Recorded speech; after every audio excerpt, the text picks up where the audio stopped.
gracia me visitó, sanando mi corazón. Mi casa se iluminó de tu luz.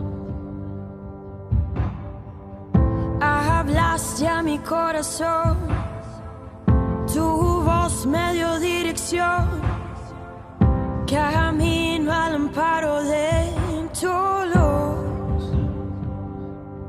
Y en la tempestad estaré seguro.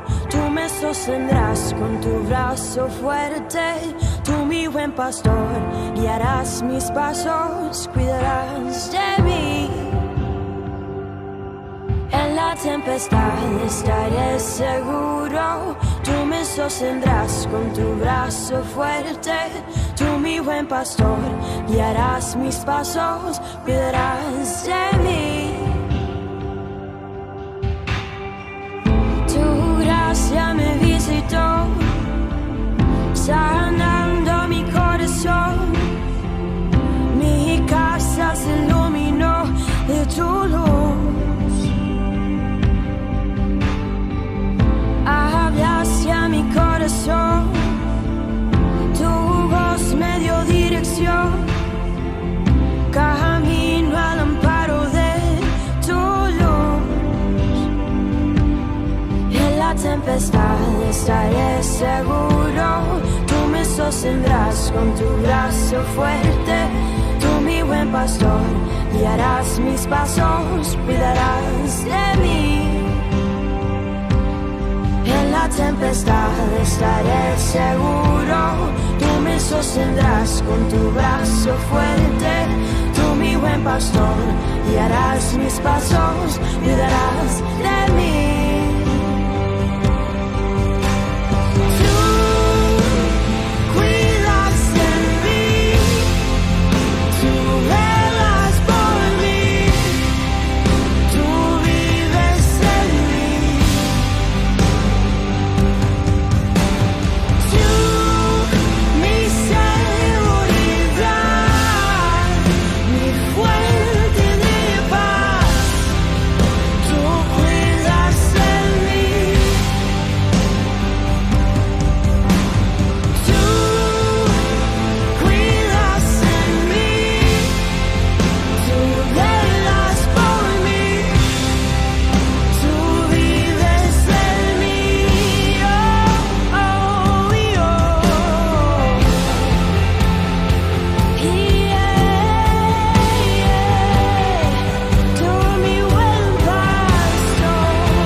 Estaré seguro, tú me sostendrás con tu brazo fuerte. Tú, mi buen pastor, guiarás mis pasos, cuidarás de mí.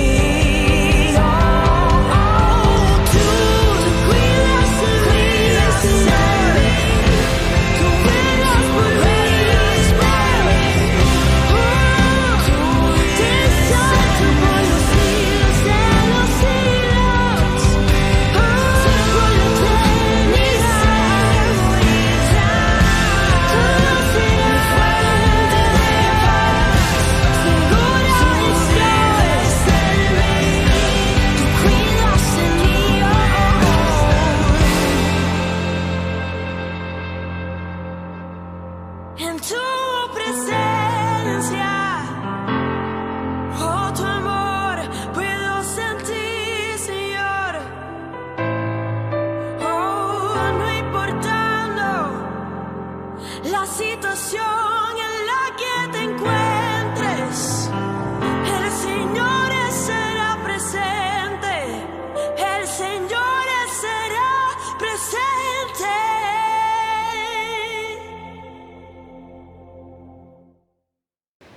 Hola, bendiciones a todos.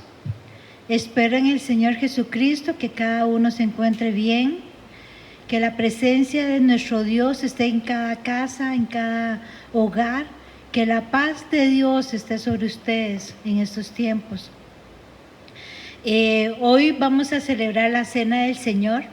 Yo sé que es el segundo domingo de octubre, pero por motivos de salud de la semana pasada no pudimos celebrarlo, entonces no lo quiero dejar pasar. La verdad que estamos en tiempos en que debemos de recordar, no cada mes, sino todos los días, que tenemos un Salvador que vino a la tierra. Se hizo hombre igual que usted, igual que yo.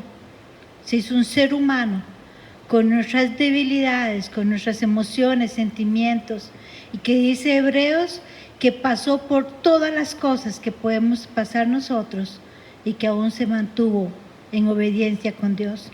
Debemos de recordarlo todos los días y la palabra nos da como mandato que lo recordemos a través de la Cena del Señor. Mientras usted prepara su jugo, su galleta, comencemos a darle gracias al Señor en esta mañana. Padre, estamos delante de tu presencia, dándote gracias por nuestro Señor Jesucristo. Sabiendo, oh Dios, que Él pagó el precio por cada uno de nosotros. Sabiendo, Padre, que Él dejó todo por nosotros. Dejó su trono, dejó su adoración, dejó todo el lugar que Él tenía como Dios mismo y se hizo igual que un ser humano para venir aquí a la tierra y convertirse en un cordero. Pero también fue a la cruz y también a los 3 días resucitó. Y también nuestra esperanza viva es que Él regrese, y ya no va a regresar como un cordero, va a regresar como el león de Judá, como el Dios santo de Israel. Ese es el Dios que estamos esperando. Ese es el Mesías que estamos esperando, el que pasó todo un proceso para enseñarnos a nosotros que nosotros tenemos un Dios de procesos, un Dios que nos llama cada día a tener una relación con Él, un Dios que nos llama cada día a confiar en Él. Padre, yo te doy gracias. Gracias porque tú dices a tu único Hijo, primogénito, dice la Escritura, por cada uno de nosotros. La palabra del Señor me dice, mis amados hermanos, que yo recibí del Señor lo que también os he enseñado, que el Señor Jesús, la noche que fue entregado, tomó pan y habiendo dado gracias, lo partió y dijo: tomad y comed, este es mi cuerpo, que por vosotros es partido. Hacer esto en memoria de mí. Asimismo, tomó también la copa y después de haber cenado, diciendo: esta copa es el nuevo pacto en mi sangre. Hacer esto todas las veces que bebieres en memoria de mí. Así pues, todas las veces que comieres este pan y bebieres esta copa, la muerte del Señor anunciáis hasta que Él venga. Yo los invito a que comamos y bebamos en el nombre del Padre, del Hijo y del Espíritu Santo. Amén.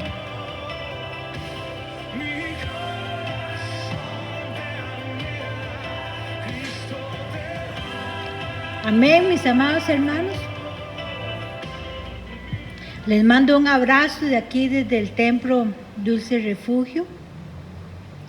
Como les decía al principio, que todas las bendiciones del Señor sean sobre ustedes, sobre sus familias. Que la cobertura del Dios Todopoderoso sea sobre ustedes. Que su entrada y su salida sea bendecidas en el nombre de nuestro Señor Jesucristo.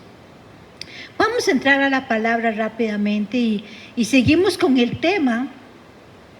Estamos en guerra. He estado elaborando una serie y ustedes verán que esta serie ha costado meses para poder salir, pero yo me propuse en mi corazón, me ha costado mucho poderla terminar por muchas cosas que he estado enfrentando durante todos estos meses, pero yo sigo y la voy a terminar en el nombre de nuestro Señor Jesucristo, porque yo le creo al Señor. Y seguimos estudiando Efesios capítulo 6, versículos del 10 al 17. Este texto nos bosqueja a nosotros lo que el cristiano enfrenta, que es la guerra espiritual. Hemos aprendido sobre el andar cristiano. Yo los invito también que saquen el tiempo y lean el capítulo 4 de Efesios, versículo 1. Ahí encontramos el concepto del andar dignamente. ¿Qué es el andar dignamente? Andar en unidad, involucrado. Es estar involucrado, es andar de una manera excepcional. En otras palabras, es ser diferente a los no creyentes. Debe ser un andar amoroso también. También Efesios capítulo 5 nos habla de un andar en la luz. Un andar sabio, un andar en el Espíritu Santo. Y finalmente, Efesios capítulo 6 nos cierra con la guerra espiritual. ¿Por qué? Nuestra manera de vivir en este mundo siempre será en conflicto, y eso hace que se levante esta guerra espiritual con el enemigo.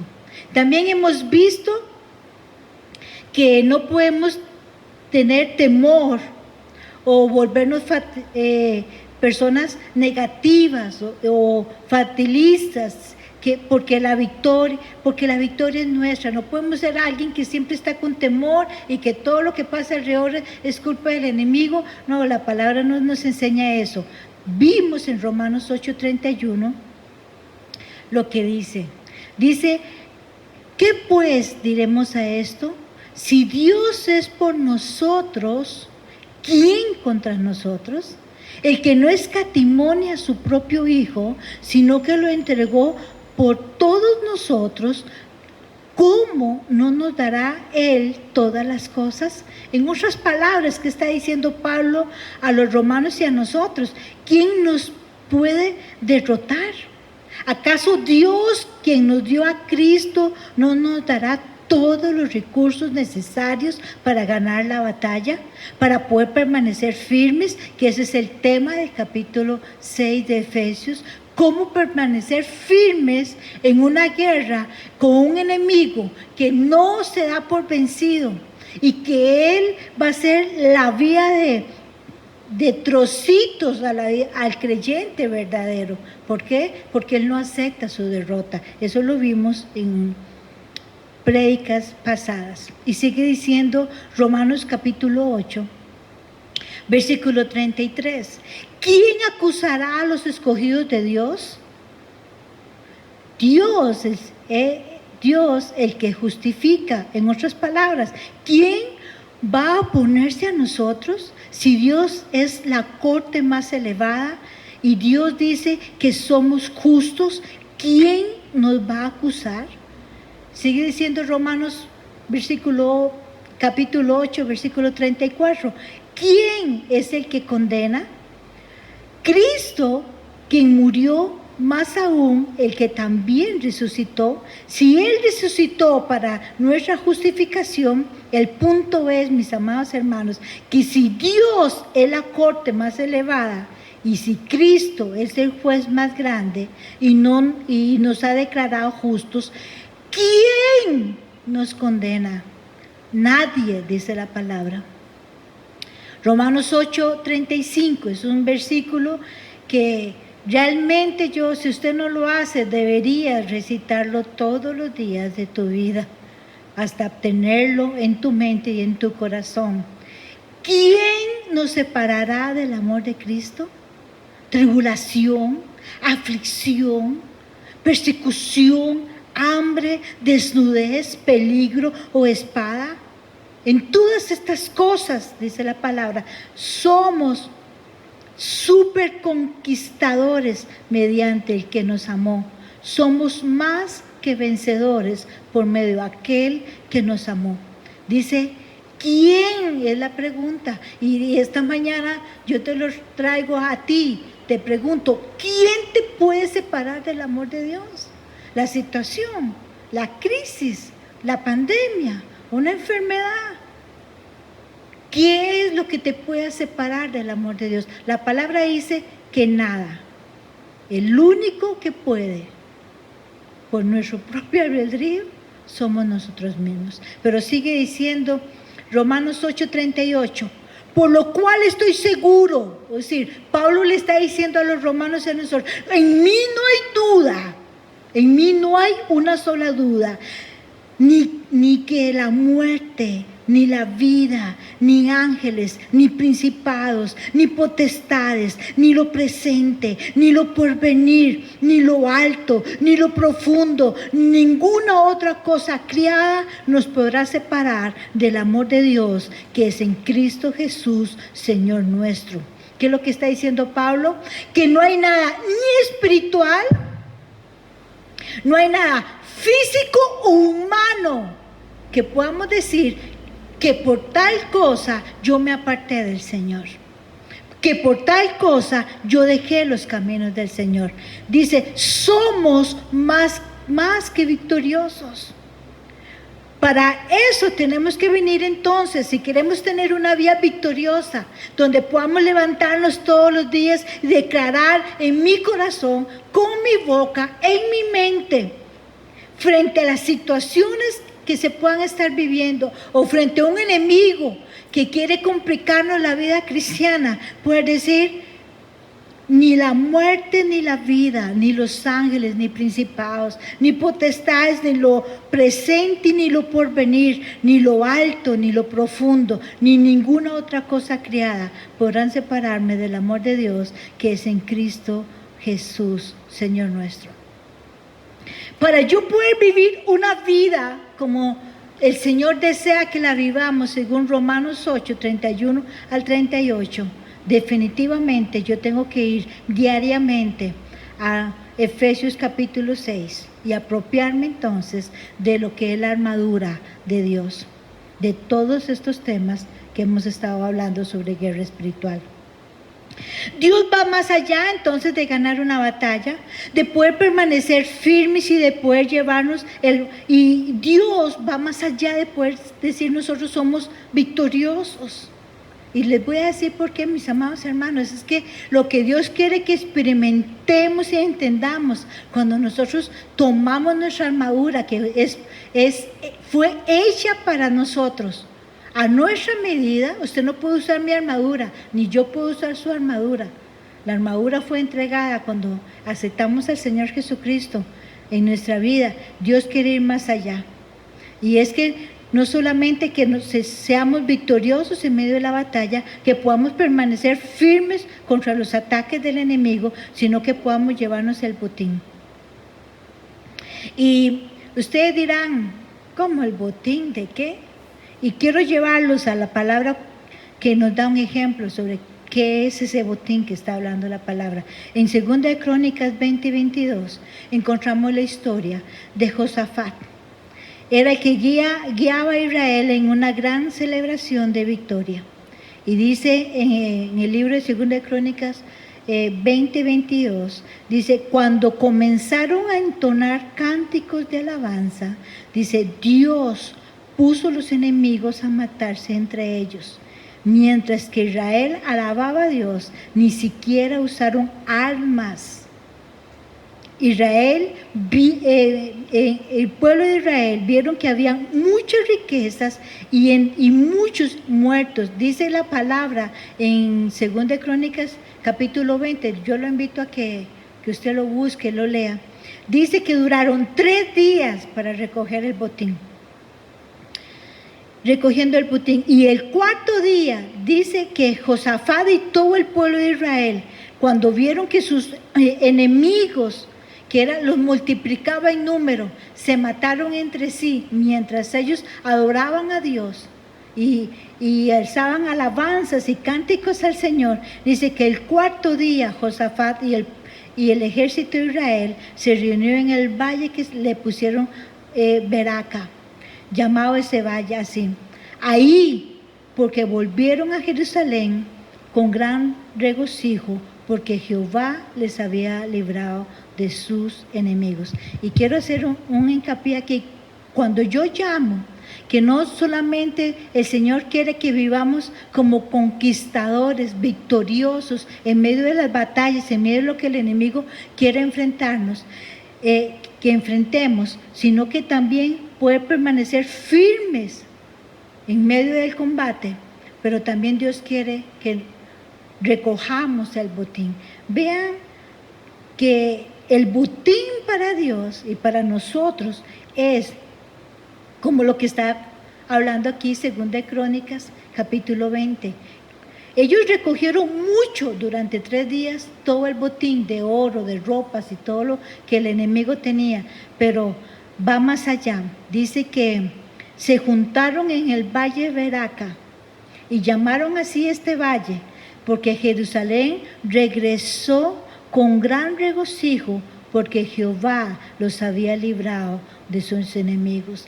Una de las cosas que el Señor quiere que nosotros experimentemos aquí en la tierra es que cada vez que nosotros libramos una batalla y podemos permanecer firmes y permanecer en Dios, es que nosotros tengamos la experiencia de que es tener un gran regocijo. Pero 2 Crónicas, capítulo 20, versículo 30, también me dice a mí que es botín. Dice este pasaje, sus últimas palabras, dice: Dios les dio paz por todas partes. Y el enemigo totalmente aplastado, no quedó nada. Pero Israel recogió todo el botín, y dice que Dios les dio paz por todas partes. Eso es lo que enseña la palabra, que es recoger el botín después de una batalla. ¿Sabían ustedes? Eso es lo que dice y desea el Señor, que nosotros podamos experimentar. Podamos experimentar ser conquistadores, gente que permanece firme en su posición, resguardando la posición dada por Dios desde el día en que aceptamos a Jesucristo como Salvador de nuestra vida, pero que experimentemos gozo y que experimentemos paz después de enfrentarnos a una batalla. Yo espero que usted ahí en su casa diga amén. ¿Cómo es que un creyente entonces puede echar mano diariamente de esto? ¿Cómo es que entramos en el gozo y en el regocijo?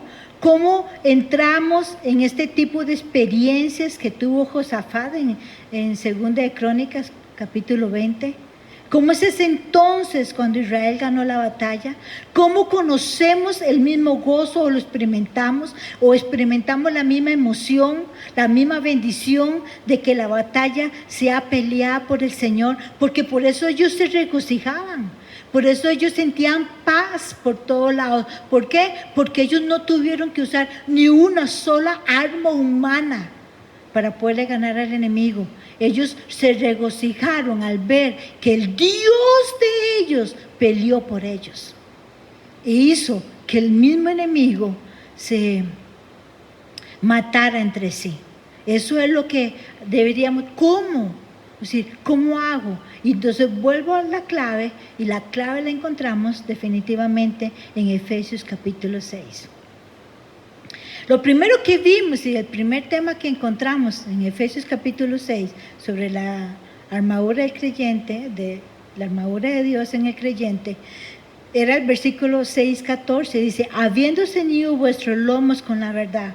¿Recuerdan? Era la faja de la verdad, que significaba compromiso, estar listos, estar preparados. Si vamos a pelear, reconocer que tenemos un enemigo fuerte y que es real.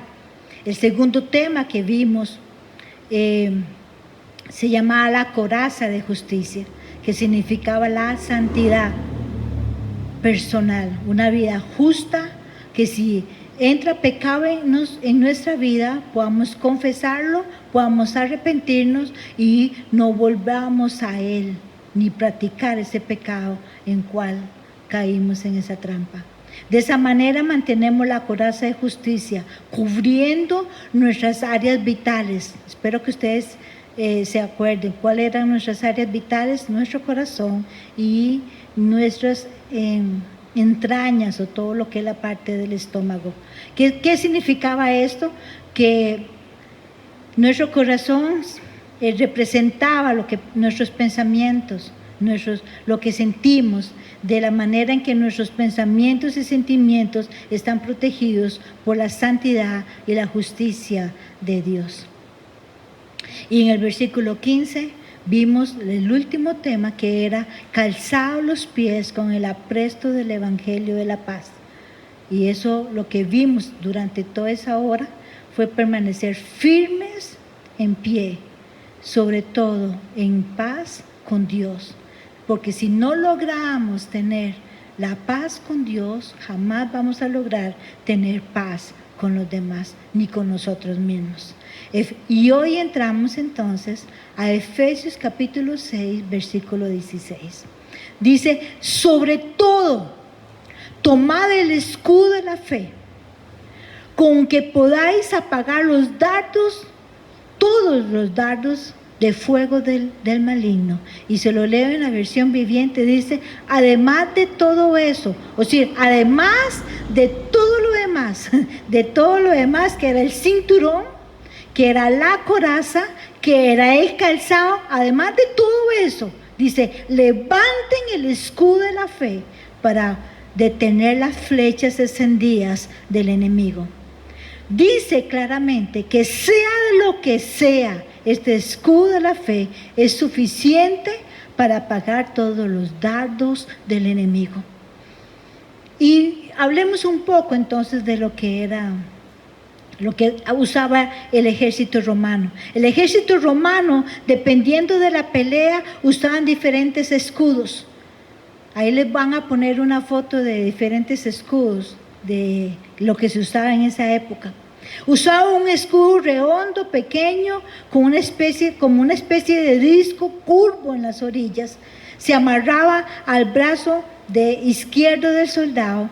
Era un poco liviano, lo usaban para poder detener los golpes en combate mano a mano, y la mano derecha usaba la espada o una tipo saga. Pero aquí en Efesios capítulo 6, versículo 16, Pablo está hablando de otra clase de escudo. Era un escudo que medía 1,80 por lo menos unos 90 de ancho por unos 40 centímetros de alto. Era de madera, grande, ancho, grueso. Por la parte de afuera totalmente cubierto de metal y algunas veces tenía hasta piel gruesa de algún animal. En esta época era algo bien curioso, porque en esta época del ejército romano, las personas en ese momento no eran muy altas. Eran personas de estatura baja, y el escudo prácticamente los cubría totalmente. La estrategia de batalla para el ejército romano a seguir era que hacían una primera fila larga de soldados al frente de las tropas con sus escudos. Detrás de ellos estaban todos los soldados con flechas y espadas. Avanzaban para llegar al enemigo, colocando los escudos lado a lado, creando una especie de muro de protección, y finalmente entraban a combate mano a mano. No sé si usted se lo puede imaginar. Todos los soldados con ese escudo de unos 90 de ancho por metro 40 centímetros de alto, es decir, era un toquecito, prácticamente cubría a cualquier persona de unos 50, de unos 60, o sea, me cubría a mí totalmente. Ellos hacían como una especie de muro de protección. Atrás venía todo el demás ejército hasta acercarse a tal forma al ejército enemigo que pudieran tener un combate mano a mano. Diríamos en este caso que ellos tenían una protección doble. Vea el énfasis de la frase 16, que dice dice, sobre todo. Dice, no significa que la arma del escudo es más importante, porque todas las armas eran esenciales. Se refiere en las últimas 3 partes de la pieza. Dice, sobre todo, sí, sobre todo, tomen el escudo de la fe. Les voy a demostrar un pensamiento. En el original hay una distinción en los verbos. En el versículo 14 de Efesios 6, tenemos un verbo que dice, como teniendo los lomos, teniendo los pies y teniendo la coraza. O sea, visualice usted el soldado romano, donde nos dice, bueno, ya tienen la faja, ya tienen la coraza, ya tienen el calzado. Eso viene sobre el verbo en griego. Esto es lo que es permanecer, algo que permanece, que está puesto siempre. Dice, y el soldado iba y descansaba, por ejemplo, pero el soldado en ningún momento se quitaba ni el cinturón, ni la coraza, ni el calzado.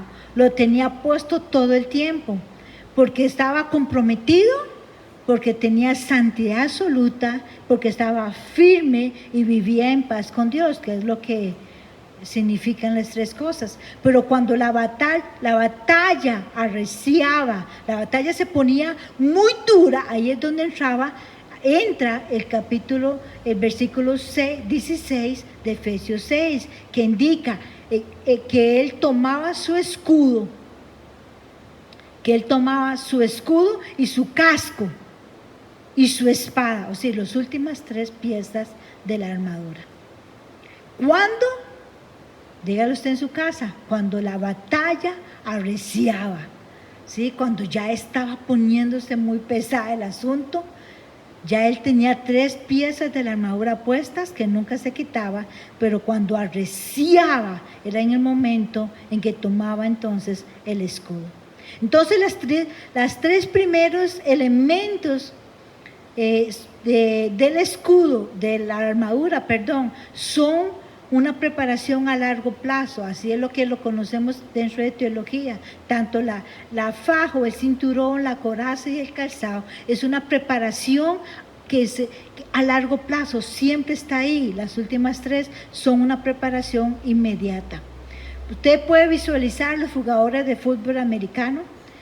Pueden estar sentados en una banca, pero ellos tienen desde sus zapatos, sus rodilleras, su uniforme listo, sentado o calentando, y cuando lo llaman a entrar al equipo, ¿qué hace? ¿Qué es lo primero que hace? Agarra y se pone el casco. Eso es como el soldado. Lo primero que agarraba era inmediatamente el escudo de la fe. Ahora, ¿por qué escudo de la fe? Fe en griego significa pistis, que es convicción. Entonces podemos decir el escudo de la convicción. Todo lo que nos aferramos, eso es fe. ¿Sabía usted? Que si usted se aferra a algo o a alguien, usted tiene fe en eso, en lo que usted está aferrado. Confianza en la veracidad o en la verdad de Dios, creer que Cristo es Dios, estar convencido de que Dios es verdadero. El creer en Cristo, creer en su palabra o en la Biblia, lo que dice, que murió, resucitó y regresará, también es ser fiel y tener una confianza total en Cristo como Salvador. Eso significa fe, la palabra pistis en griego. Cuando el enemigo ataca, él viene a destruir ¿qué? Su fe. Cuando el enemigo ataca, él no viene a destruir nada de lo que usted tenga, ni le viene a robar al novio, ni a la novia. No, él no le importa eso. Él lo que viene a destruir es su fe. Él sabe que si destruye su fe, todo lo demás será destruido. ¿Por qué? Porque en Habacuc 2:4 dice, el justo por la fe vivirá. Romanos 1:17 dice, el justo por la fe vivirá. ¿Qué dice Gálatas 3:11? ¿Qué dice? El justo por la fe vivirá. ¿Qué dice Hebreos 10? El justo por la fe vivirá. ¿Lo ven ahí? Podemos tener entonces muchas armas poderosas, pero si el escudo es destruido, de nada sirve todas las armas que tengamos. Pablo aquí habla de que el enemigo lanza flechas o dardos encendidos. Habla de un ataque frontal contra el creyente. Pablo nos habla de pruebas, no habla de pruebas, como dice Santiago, y voy a hablar de qué son estos dardos encendidos. Pablo no está hablando como dice Santiago 1:3. Santiago 1:3 dice, sabiendo que la prueba de nuestra fe produce paciencia. Esta prueba que habla Santiago está desarrollando carácter. No es la prueba que habla Pedro, tampoco en 1 Pedro 4:12. Amados, le está hablando a creyentes, no os sorprendáis del fuego de prueba que os ha de sobrevenir. Entonces, ¿cuál es la diferencia entre prueba y ataque? Porque cuando Pablo está hablando de que el escudo de la fe apaga los dardos o flechas encendidas del maligno, está hablando de ataque, no de prueba, de ataque. ¿Cuál es la diferencia? En que cuando nosotros estamos siendo probados, es para desarrollar en nosotros el carácter de Cristo o el fruto del Espíritu. Las pruebas apuntan a nuestro crecimiento en el carácter de Cristo y el fruto del Espíritu del Señor, que es el mismo fruto, el mismo carácter de Cristo. Los ataques apuntan a nuestra destrucción. Y les voy a leer el texto original de Efesios capítulo 6, versículo 16. El texto original en griego dice así: tomando completamente el escudo grande de la confianza, para que sean capaces de distinguir, de desaparecer los proyectiles encendidos que el perverso, el maligno, ha encendido con fuego. ¿Lo ven ahí? Ese es el texto original de este versículo en griego. Tomando completamente el escudo grande de la confianza. ¿Confianza en quién? Confianza, ya lo vimos, ¿qué significa fe? Confianza, fidelidad. Dice, para que sean capaces de distinguir o desaparecer los proyectiles encendidos que el perverso o el maligno o su enemigo ha encendido con fuego. Aquí no nos habla de cualquier ataque, habla que el enemigo ha preparado flechas encendidas. ¿Para qué? Para destruir tu fe. Para destruir tu fe. Efesios 6:16 habla de quién envía esas flechas y nos recuerda que no tenemos nuestra lucha no es con seres humanos, sino con alguien espiritual. Por eso Él viene a destruir nuestra fe. Y dice que ¿quién las envía? El maligno. Y en griego la palabra maligno significa perverso, malvado o el malo. En griego significa ponereos, el vil o el miserable. Y la palabra dardos es verlos en griego, que quiere decir misil, lanza que apunta a un punto específico. Mis amados hermanos, ¿qué punto específico está apuntando esos dardos? Su fe. ¿Qué son entonces estos dardos? Son tentaciones seductoras, engañosas. Son flechas de impureza, de egoísmo, de duda, de temor, de desánimo, de lujuria, de avaricia, de vanidad. Todo se reduce a los deseos de la carne, los deseos de los ojos y la vanagloria de la vida, como dice la palabra. Estos son los dardos que el enemigo manda como ataque. Él bombardea literalmente al creyente con dardos de fuego de una tentación engañosa para motivarnos a nosotros a tener respuestas no agradables a Cristo o a tener reacciones que no sean para agradarle a Dios o honrar a Dios. La única defensa que tenemos contra esos dardos, ¿cuál es? Dígalo ahí, el escudo de la fe. Satanás usará momentos de prueba. Vea que diablo es más cochino. Él no va a usar momentos en que usted está súper fuerte, súper ágil espiritualmente. Él va a usar momentos en que usted va a ser probado. ¿Y qué eran las pruebas? ¿Qué dice la palabra cuando nos habla de pruebas? Que la prueba es para que nosotros desarrollemos carácter, para que nosotros desarrollemos el carácter de Cristo y el fruto del Espíritu Santo. En ese momento en que estamos pasando, el enemigo va a aprovecharse para enviar estos dardos. Tenemos un ejemplo de lo que estoy hablando, para que no digan que me lo saco así de dónde sacó la pastora esa interpretación. Tenemos un ejemplo en el Antiguo Testamento. En el libro más antiguo del Antiguo Testamento, que no es Génesis, también lo escribió Moisés, es el libro de Job.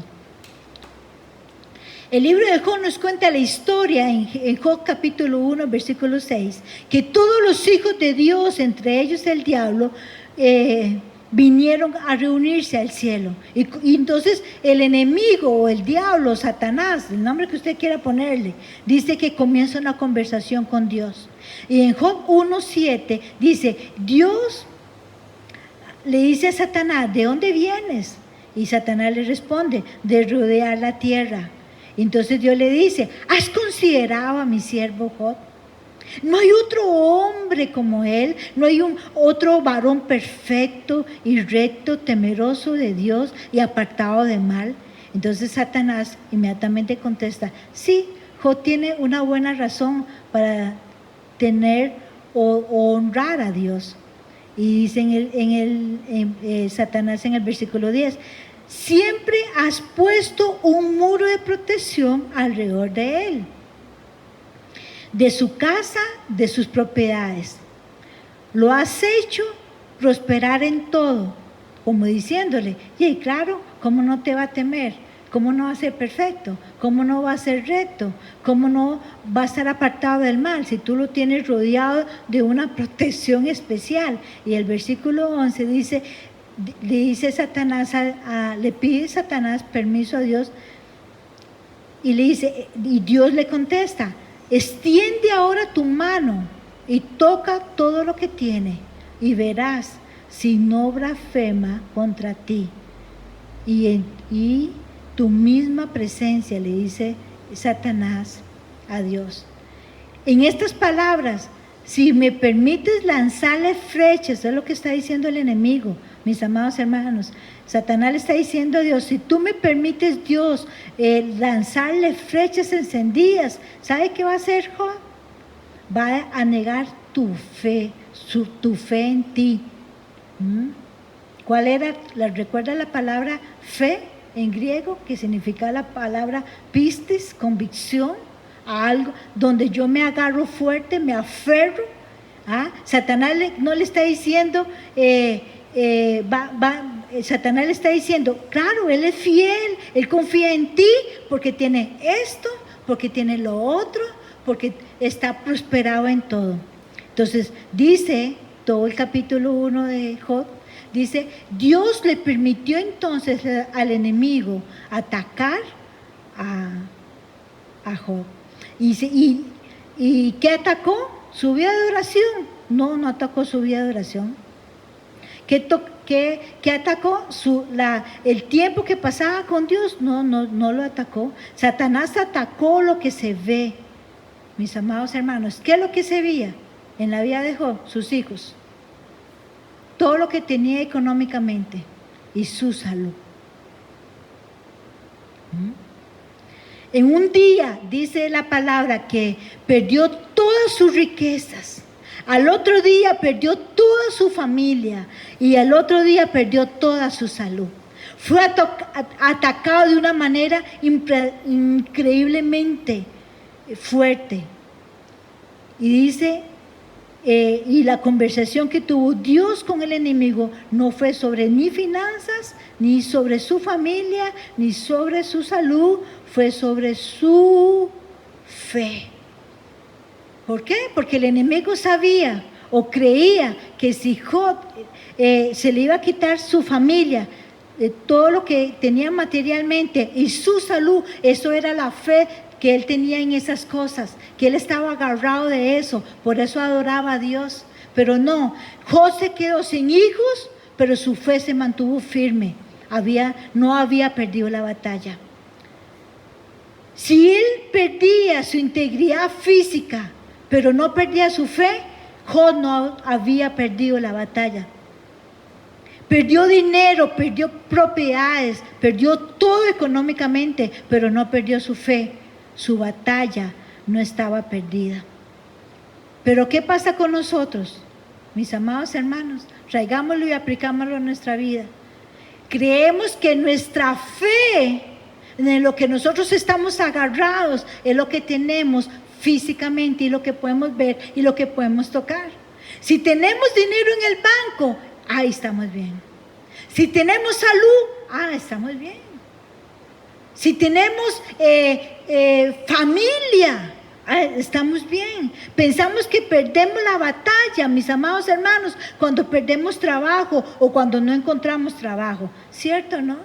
¿Cierto que la mayoría piensa que las batallas se pierden de esa manera? Yo he visto creyentes que han pasado meses sin trabajo. Pero también han dicho, es que no, como Dios, voy a dejar todo esto, voy a meterme a lo que sea. ¿Sabe quién está ganando la batalla en ese momento? Satanás, porque en ese momento su fe está siendo destruida. ¿Por qué? Porque creemos que perdemos la batalla cuando perdemos trabajo o no encontramos un trabajo. Pensamos que perdemos la batalla cuando hemos perdido la salud. Pensamos que perdemos la batalla porque estamos en problemas financieros.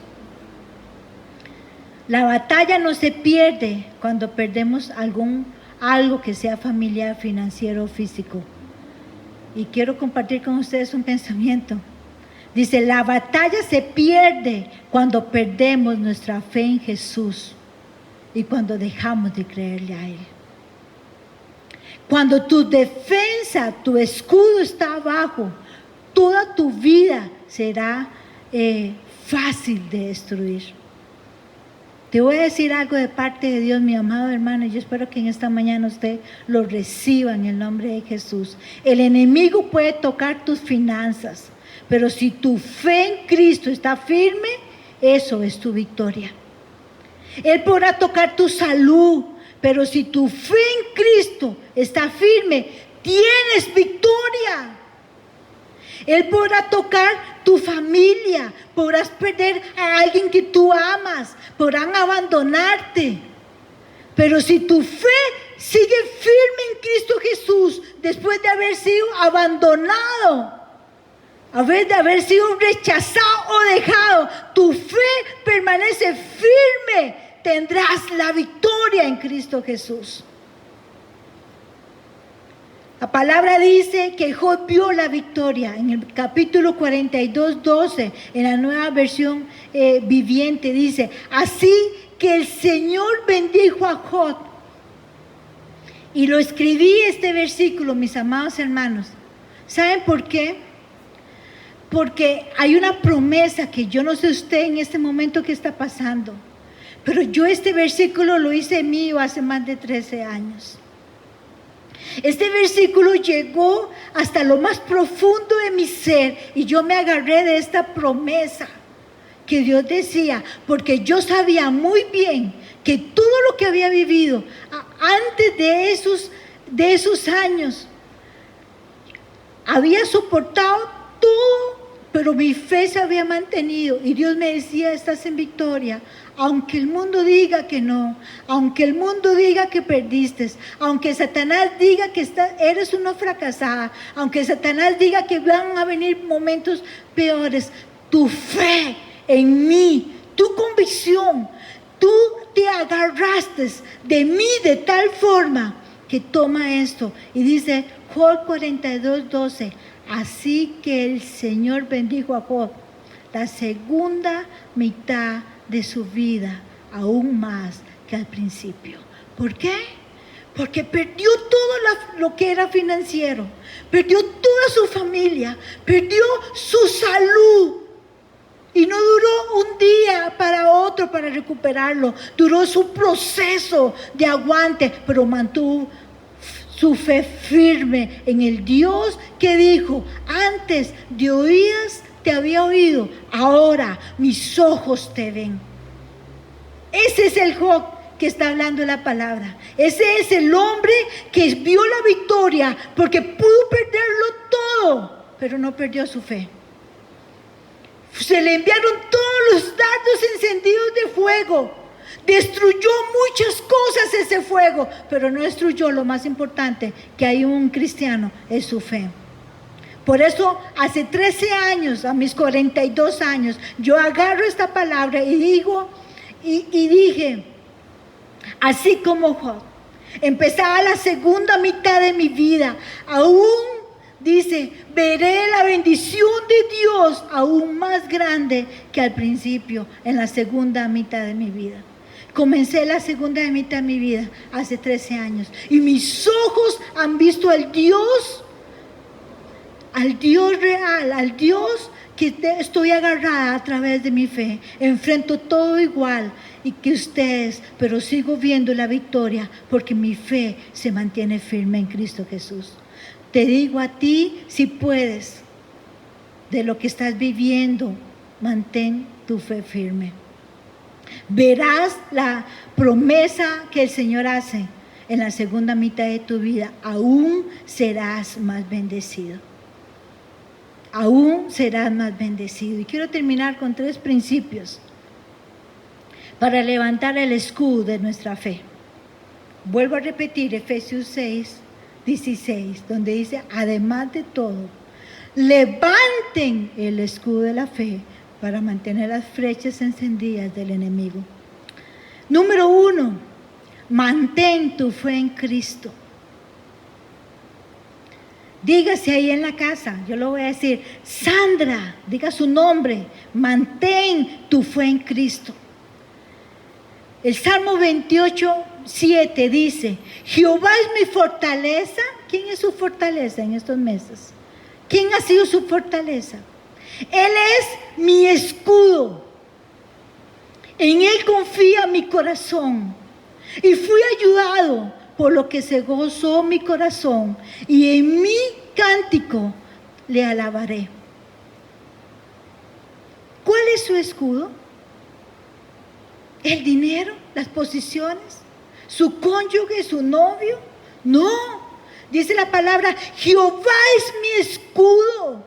David escribió este salmo cuando estaba recibiendo los dardos de sus enemigos, pero su confianza no estaba en la situación, no estaba en sus propias fuerzas, estaba en el Señor. Oiga este pensamiento, la verdadera fe no se basa en creer en algo, sino en creer en alguien. Y ese alguien es en Cristo. Se lo vuelvo a repetir. La verdadera fe no se basa en creer en algo, sino en creer en alguien. Y ese alguien es Cristo. Mi fe no está en las circunstancias. No consiste en creer en algo, porque cualquiera cree en cualquier cosa. Mi fe consiste en creer en alguien. Y ese alguien no miente. Ese alguien dijo, sé que se seque la hierba y la hierba se marchita, pero mi palabra permanece para siempre. Ese alguien es quien yo confío, dice las Escrituras. No es el hombre para arrepentirse, ni hijo de hombre para que mienta. Él lo dijo y Él lo hará. Otro pensamiento, Dice, no condiciones tu fe en Cristo si no estás viendo las cosas como quisieras. El que cree en Dios, cree en su poder, pero cree también en su soberanía. Mis amados hermanos, le voy a decir algo que la palabra enseña, y yo sé que es algo que usted no quiere escuchar, pero hay muchas cosas, muchas veces nuestro Dios no nos va a responder como nosotros deseamos. Algunos piensan que Dios está obligado a respondernos. Creen que Dios es nuestro esclavo o empleado. Que porque alguna vez hemos ido a una iglesia y hemos hecho confesión de fe y decimos que aceptamos a Cristo como Salvador de nuestra vida.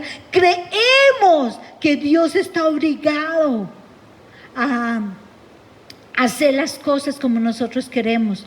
Como yo quiero, a tal hora, como yo deseo. Tenemos que aprender a confiar en su soberanía. Si no confío, no creo en Dios, mis amados hermanos. Y si dudamos de Dios, como dice Juan, 1 Juan 5:10, dice, el que no cree en Dios, le ha hecho mentiroso. Le estamos diciendo, si yo no creo en Dios y en lo que Él dice, si yo no creo en su soberanía, la soberanía de Dios es aquello que yo sé que Él sabe lo que a mí mejor me conviene. Si yo pierdo algo, si soy abandonado por algo, tal vez es porque Dios sabe que eso a mí no me conviene. Si no recibo respuesta de Dios en algo, es porque Dios sabe perfectamente que es algo que a mí no me conviene. Ve este pensamiento que dice, a veces siendo cristianos nos volvemos ateos. No le creemos a Dios porque no hizo como le pedimos que hiciera. Cristianos ateos dicen amén, amén en las prédicas, gloria a Dios, aleluya, así es, pero salen del templo, pero no creyeron en la palabra que recibieron. ¿Eso es ser ateos? David dijo en el Salmo 28:7, confío en su corazón. Y la palabra confío en hebreo significa en él me abandoné, en su señorío me dejé llevar. No estoy diciendo que no ore, mis amados hermanos. Más bien sea como Jesús dijo sobre la viuda, rogó, dice que la viuda llegaba y le decía al juez y le rogaba que la atendiera, pero cuando lo haga, donde usted le ruega a Dios por algo y le ruegue a Dios por algo y la decisión no llega o la respuesta no llega, espere en la soberanía de Dios, porque la soberanía de su Dios le va a traer paz. Descanse en su señorío. Él sabe lo que a nosotros nos conviene. Dice, la fe no es solo creer que Dios puede hacerlo. Fe es confiar en Él, aunque lo haga a su manera. ¿Qué es lo que quiere decir esto? Se lo vuelvo a repetir. La fe no es solo creer que Dios puede hacerlo. Fe es confiar en Él, en que lo haga, aunque lo haga a su manera. De la manera de Dios siempre van a ser mejores las cosas. Hay una canción que dice, no sé si usted, hay una canción que cada vez que toco este tema sobre la fe y la soberanía de Dios, se me viene a la mente y el Espíritu me lo hace recordar, dice, aunque no pueda ver, Él está orando. No lo puedo ver, ¿sí? No lo puedo tocar, ¿estará Dios haciendo algo? ¿Estará Dios escuchándome? Pero sí, mis amados hermanos, aunque no podamos verlo, Él está obrando en nuestra vida. Él está haciendo cosas en nuestra vida, no como tal vez tú quieras. Pero Él está orando, Él se está moviendo. Él dice que la obra que empezó en nosotros la va a perfeccionar día con día. Él está orando en nuestra vida. Dios siempre se sale con la suya, pero nuestro Dios no pierde ninguna batalla. ¿Recuerdan la canción? Le voy a decir que la suban para que la escuchemos por unos momentos. Que nos recuerden esta mañana que nuestro Dios está orando. Tal vez tienen mucho tiempo de estar pidiendo cosas, pero Dios está orando. ¿Cómo sabes que esa falta de trabajo o esa falta de salud no está desarrollando carácter? Él abre caminos, Él cumple promesas. Mi Dios, así eres tú. Milagroso, abres caminos, cruzas promesas, luz en tinieblas. Mi Dios, así eres tú. Aquí está, dígalo usted en esta mañana. Él está hablando a su corazón. Levante ese escudo de la fe. Adórelo, aunque usted no vea. Adórelo, aunque te estén dejando. Adórelo, aunque te estén defraudando. Adórelo, porque el enemigo no viene a quitarte esas cosas físicas ni emocionales. Él viene a derrotar tu fe. Él es milagroso. Él abre caminos. Ese es nuestro Dios. Así eres tú.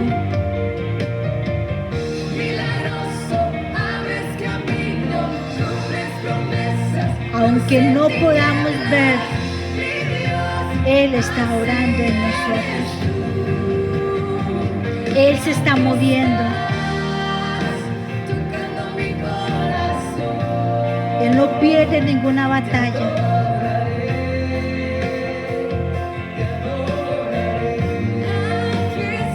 Más nos vale que no peleemos contra nuestro Dios. Acepta su señorío. Cree en sus promesas. Cada vez que pecamos somos desobedientes. Y adivina, ¿a quién le creemos? Al diablo, al enemigo. Cuando obedecemos, le creemos a Dios. Otro principio que me lleva a mí para poder levantar el escudo de la fe es: llénate de la palabra de Dios. Si hay algo que apaga los dardos encendidos, es la palabra escrita del Señor. Romanos 10:17 dice: así que la fe es por el oír y el oír por la palabra de Dios. La fe se produce a medida en que el oído se abra y el oído se desarrolla a medida que escucha la palabra de Dios. ¿Cuál es la parte más difícil cuando estamos congregándonos en un culto? ¿Cuál es la parte de las 2 horas que estamos más difícil? ¿Qué más nos cuesta concentrarnos? ¿Qué más nos cuesta estar en respeto? En las prédicas, cuando se expone la palabra. Ahora, como dijo Anthony un domingo de estos, ni me quiero imaginar cómo escuchamos nosotros la prédica en la casa. Cuando el oído se abre, la fe se levanta. Y antes de oír las noticias, antes de oír cuántos se contagiaron, antes de llenarte de temor, llénate de la palabra del Señor. Salmos 119:15 dice: en tus mandamientos meditaré, consideraré tus caminos. Los dardos no solo entran por los oídos, se meten por la mente. ¿A qué hora de las 24 horas del día los dardos se meten en la mente? ¿Ustedes sabían? ¿En qué hora más fuerte entran? Pero uno tras otro. ¿Saben cuál es la hora? La noche. Porque en el día estamos muy ocupados.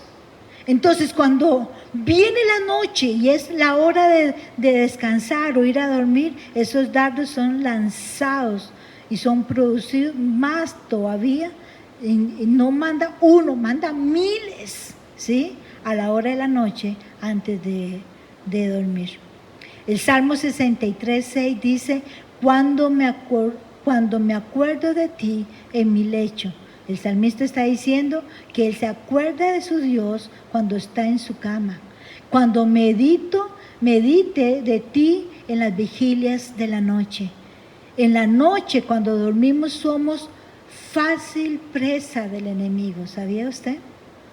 Pero si en mi mente lo último que se apaga es la palabra, lo último, mi último pensamiento es la palabra, los dardos del enemigo, cuando sean lanzados, van a tener el escudo de la fe que se levanta aunque estemos durmiendo. Pensamiento verdadero dice, duerme con la palabra en la mente. Levántate con la palabra en la mente. Trabaja con la palabra en la mente. El escudo de la fe es la aplicación constante, entonces, en lo que creemos acerca de Dios y en todo asunto de la vida. Ahora, si no confío en Él, entonces usted no lo conoce lo suficiente. Cuanto más conocemos acerca de la verdad y de la palabra de Dios y más meditamos en su persona, en la persona de Dios, más nuestro escudo es levantado. En Génesis 15:1, Dios le dijo a Abraham, no temas, Abraham, yo soy tu escudo. Maravilloso, mis amados hermanos. Ahora, la pregunta es, ¿cuál es tu escudo? ¿Qué crees tú que es lo que te está levantando, protegiendo a ti? Salmos 46 dice, Dios es nuestro refugio y nuestra fortaleza, es nuestro pronto auxilio en las tribulaciones.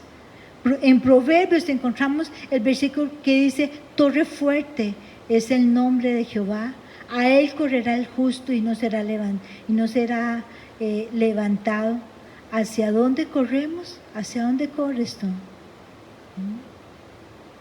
Cuando la pelea se haga más fuerte, dice la palabra, y cierro con esto, levanta el escudo de la fe. Oremos, mis amados hermanos. Padre, en el nombre de Jesús, estamos delante de tu palabra, Dios, listos con el cinturón del compromiso, con la coraza de justicia, con el calzado de la confianza en Dios y vivir en Dios en paz con nuestro Dios y con los que están alrededor. Cuando la batalla empiece a ponerse difícil, hoy es el momento entonces de tomar el escudo. Lo levanto y así voy a apagar todos los dardos de fuego de las tentaciones que el enemigo va a enviar al confiar en mi Dios. No hay forma de perder batallas si yo levanto el escudo de la fe. Padre, en el nombre de Jesús, aunque no podamos ver, sabemos que tú estás obrando. Sabemos que tú estás obrando.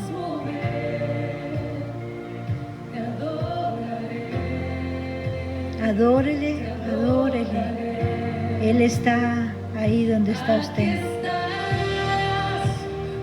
Confíe en Él.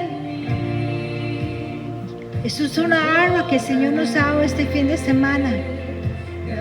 No pierda las batallas porque usted cree que no tiene trabajo, porque no tiene salud. El enemigo no viene contra eso. El enemigo viene contra su fe. No deje que su fe sea destruida. No deje que su fe sea destruida. Levante ese escudo de la fe.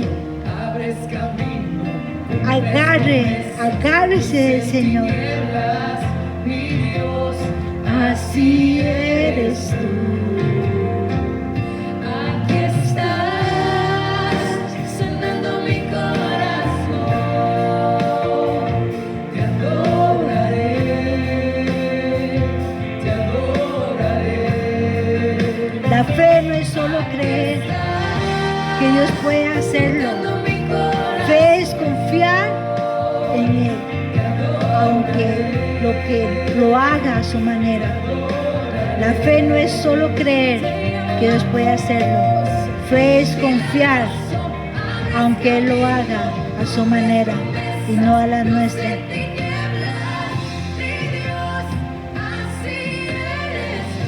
Padre, en el nombre de Jesús te damos gracias. Y yo bendigo todo aquel que ha escuchado tu palabra en esta mañana, Padre. Padre, que tu presencia sea sobre tus hijos. Yo declaro sobre tus hijos que el que ha escuchado, Señor, yo declaro que es tierra buena, fértil, que va a sembrarse la semilla y que va a producir fruto y fruto en abundancia. Esta palabra transformará, esta palabra traerá